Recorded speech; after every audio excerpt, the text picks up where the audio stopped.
Salut à tous, on se retrouve pour une vidéo spécialement consacrée au transfert d'Alexander Isak au FC Barcelone. Vous avez peut-être l'impression que je sors cette information de nulle part, mais en soi non, c'est un sujet qui est très actuel et vous allez comprendre pourquoi. Déjà pour commencer, si on se réfère au cas de Dani Olmo, le fait est que le Barça a eu du mal à l'enregistrer. En soi, ça nous a beaucoup frustrés.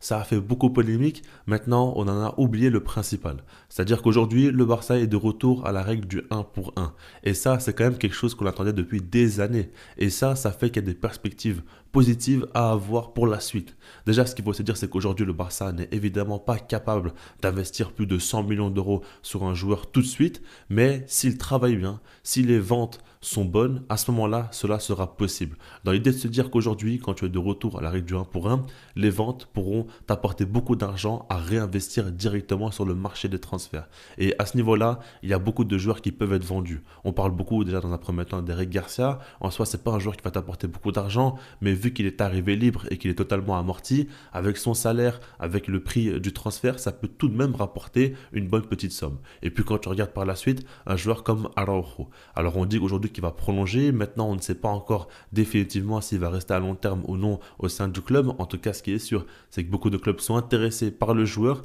Et pour moi, il y a tout de même quelque chose à étudier là-dessus. Pour moi, c'est un super joueur dans l'idée de se dire que défensivement, il est très impressionnant. Ok. Maintenant, est-ce que vraiment il est fondamental pour la suite du club? Ça, je ne sais pas. Et dans la situation actuelle, s'il peut rapporter beaucoup d'argent, peut-être que ça peut être très bénéfique pour renforcer de manière significative l'effectif du Barça. Et puis par la suite, le cas de Frenkie de Jong. On voit qu'aujourd'hui, il joue très très peu et selon moi, s'il reste sur le banc avec un tel salaire, avec une telle valeur marchande, c'est évidemment évitable. Et par rapport à ça, le Barça aussi pourrait récupérer beaucoup d'argent. Alors en soi, je sais très bien que beaucoup d'entre vous apprécient énormément Araujo et Frenkie de Jong. Ce que je veux dire par là, c'est pas forcément qu'ils doivent partir. J'ai pas encore vraiment pris position là-dessus. Pour moi, ce n'est pas non plus si simple que ça à le faire. Ce que je veux dire surtout, c'est qu'il y a des joueurs aujourd'hui qui n'ont pas non plus un rôle très clair au sein de l'effectif du Barça. Et pourtant, s'ils partent, apporteraient beaucoup d'argent au Barça avec le fait est que le Barça soit de retour à la règle du 1 pour 1. Ça pourrait être intéressant pour réinvestir cet argent-là sur des joueurs qui pourront apporter un énorme bond qualitatif. Maintenant, quand on regarde par la suite, il y a d'autres points à prendre en compte. Ok, le retour à la règle du 1 pour 1, c'est une très bonne nouvelle, mais ce n'est pas que ça. Déjà, lors de l'année 2026, il y aura les élections présidentielles au FC Barcelone. On sait que Laporta veut être réélu et par rapport à ça, il faut des arguments forts pour le faire. Parce qu'aujourd'hui, Laporta a été énormément critiqué, que ce soit par rapport au dossier Dani Olmo, par rapport au Camp Nou, le stade qui commence un petit peu à tarder, par rapport à beaucoup de choses qui se sont passées lors des mercatos ratés où le Barça n'a pas su investir beaucoup d'argent. Même on parle aussi des prêts financiers, on se demande est-ce que c'est une bonne stratégie, est-ce que Laporta n'est pas en train d'hypothéquer le club, et puis les dossiers Xavi ou même le dossier Lionel Messi. Et par rapport à ça, il faut que Laporta ait un discours très convaincant avec des arguments forts parce qu'on sait qu'il y a même eu une motion de censure qui a été mise en place face à Joan Laporta. On sait que beaucoup de socios sont contre lui désormais et il va falloir les convaincre à nouveau. Par rapport à ça, évidemment que l'un de ses plans premiers, c'est le nouveau Camp Nou. Ça, c'est quand même une donnée très importante à prendre en compte. Si jamais ça se matérialise enfin, c'est quand même un énorme bond dans le sens où le Barça va générer beaucoup d'argent et même tu auras enfin un stade hyper moderne avec beaucoup de nouveautés à ce niveau-là et ça c'est vraiment positif pour la suite de l'histoire du club. Maintenant, ce qu'il faut se dire c'est que lors du mercato aussi il faut convaincre, il faut recruter un joueur à prix fort, une star qui va tout simplement impressionner tout le monde et à ce moment-là tu vas te dire que Laporta est arrivé dans une situation où le Barça était en grande crise et quelques années plus tard, tout de suite, il emmène de grandes stars au sein du FC Barcelone avec une équipe qui est beaucoup plus compétitive, avec Hansi Flick aussi. Tout ça, ça pourrait être très intéressant pour lui. Et donc, selon moi, c'était logique. Le premier joueur auquel je pensais, c'était Erling Haaland. Je me disais tout simplement que c'est le joueur que Laporta apprécie le plus parce que dès qu'il est arrivé, on en entendait parler. Des informations qui disaient que Laporta est prêt à tout pour faire venir Erling Haaland. On sait très bien qu'il avait une superbe relation avec son ancien agent Mino Raiola. Maintenant, la réalité, c'est qu'il est désormais décédé et par rapport à ça, il y a eu beaucoup de changements qui ont été engendrés et il a perdu le transfert à ce niveau-là. Après, ce qu'il faut se dire, c'est que la situation de Barça n'était pas non plus saine et ce n'était pas simple, évidemment, de faire venir Erling Haaland. Aujourd'hui, c'est beaucoup plus faisable, sauf que Erling Haaland a prolongé pour 10 ans à Manchester City. Parce que oui, il est sous contrat jusqu'en 2034. Alors bon, c'est 9 ans et demi dans la réalité, mais vous avez compris. Il a prolongé sur du très long terme avec Manchester City. D'ailleurs, je me demande comment c'est possible de prolonger à ce point pour aussi longtemps. Pourquoi il veut faire toute sa carrière? Et puis même, un joueur comme Erling Haaland a plus de 33 ans, 34 ans. Est-ce qu'il sera aussi performant quand son physique sera moins bon? Je ne sais pas, en tout cas on verra ça plus tard, il a quand même des soucis physiques et je ne sais pas si City se rend compte de la folie qu'ils ont fait, parce que le prolonger pour 5 ans ça m'aurait déjà très fortement surpris, mais pour 9 ans et demi, c'est vraiment fou. En tout cas, si on en revient au Barça, ce qu'il faut se dire c'est que désormais le dossier Haaland il est mort. S'il prolonge pour aussi longtemps, c'est qu'il veut rester. En plus de ça, il a un salaire énorme aussi, donc ça fait qu'aujourd'hui le Barça doit écarter le dossier Haaland à nouveau.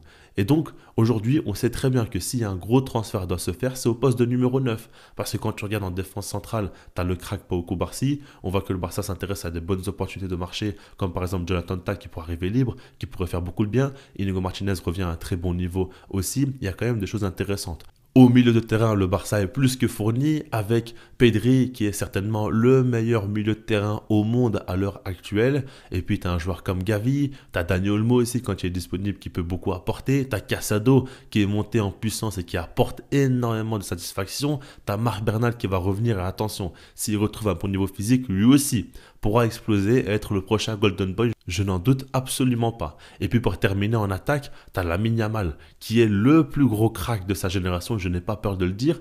Tu as Rafinha qui est en train vraiment de passer un véritable cap dans sa carrière et aujourd'hui il est très performant.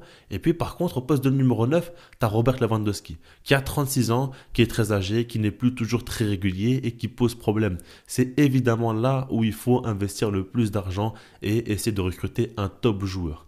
Comme tu sais que Erling Haaland, c'est mort, il n'y a pas beaucoup d'options. On a beaucoup parlé de Victor Gyökeres et je suis d'accord pour dire que c'est un très bon joueur, très intéressant. Maintenant, au plus haut niveau, il n'a pas non plus prouvé grand-chose. Et puis, je ne sais pas vraiment si le match entre Gyökeres et le Barça serait idéal. Personnellement, je l'ai toujours dit, l'attaquant qu'il faut au Barça est Alexander Isak.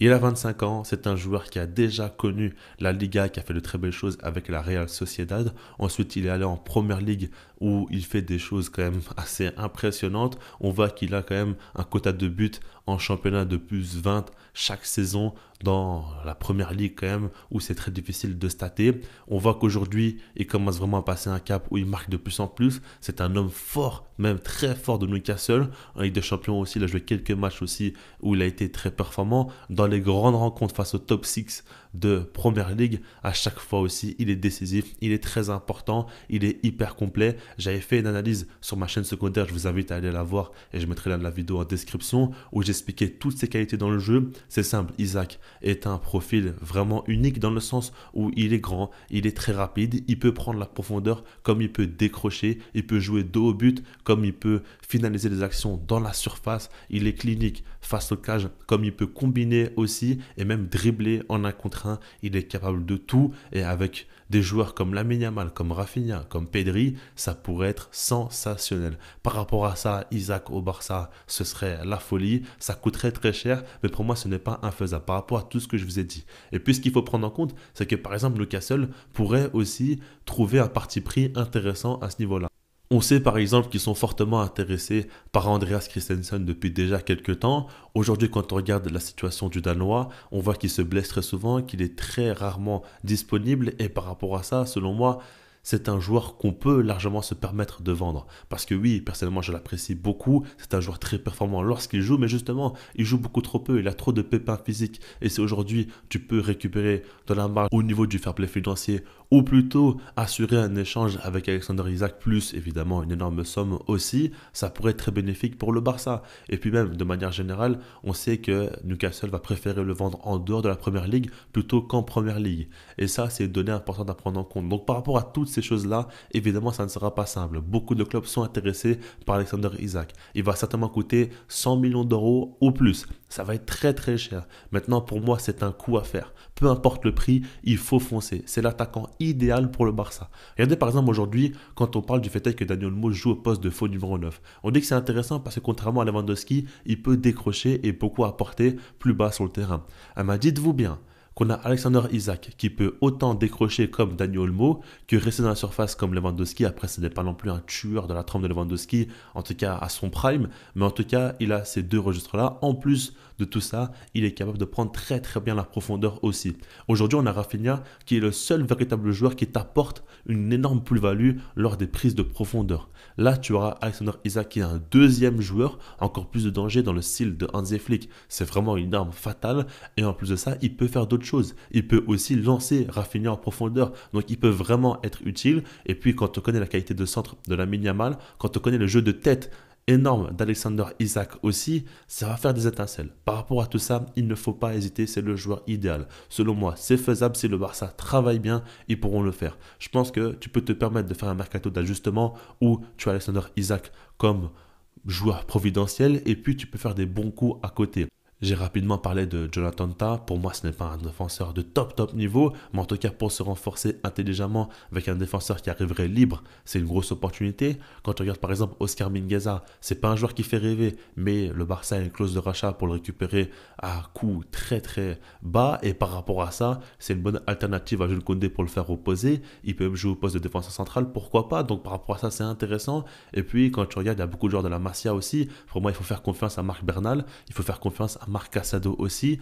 Et par rapport à tout ça, tu n'es pas obligé de recruter non plus énormément de joueurs. Tu peux être intelligent, savoir vendre ceux qui ne sont pas si importants que ça, alors que leur statut l'est plus que leur rendement sur le terrain. Et puis, investir beaucoup d'argent sur des joueurs comme Isaac qui vont beaucoup t'apporter sur les années à venir. En tout cas, cela est mon point de vue. Je pense que c'est faisable. Je pense que le Barça peut se le permettre. Encore une fois, il faudra convaincre le joueur de rejoindre le FC Barcelone et non un autre club de Première Ligue ou quoi que ce soit. Ça ne sera pas non plus simple parce que beaucoup de clubs seront intéressés par lui. Je pense qu'il quittera rapidement Newcastle et que le Barça doit se positionner, doit laisser partir Lewandowski en Arabie Saoudite ou je ne sais où. Mais en tout cas, là, l'opportunité n'est pas à manquer. C'est vraiment le joueur idéal pour le Barça. Je veux ça dessus, puis sinon moi je vous dis peace.